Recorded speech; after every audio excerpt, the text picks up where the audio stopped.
தமிழ் பலகைக்கு உங்களை இனிதே வரவேற்கிறோம்.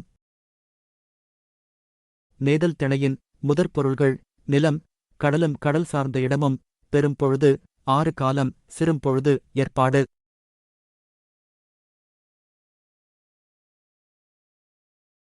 நேதல் திணையின் கருப்பொருள்கள் தெய்வம் வருணன், தலைமக்கள் சேர்ப்பன், புலம்பு நுழைச்சி மக்கள், பரதவர், பரத்தியர், பறவை, கடல்காகம், விலங்கு, சுறா, ஊர், பாக்கம், நீர்நிலை, உவர், நீர்க்கேணி, பூ, நேதல், முண்டகம், மரம், புன்னைங்காழல், உணவு, மீன், பறை, மீன்கோட்பறை, யாழ், விளரியாழ், பண், செவ்வழி, தொழில், மீன்பிடித்தல், கடலாடுதல். நேதல் திணையின் உரிப்பொருள் இரங்கல், தலைவி பிரிவு காலத்தில் வருந்துதல். டோட். தமிழ் பலகையில் தமிழ் கற்றமைக்கு நன்றி. விரும்புக, தொடர்க, பகிர்க.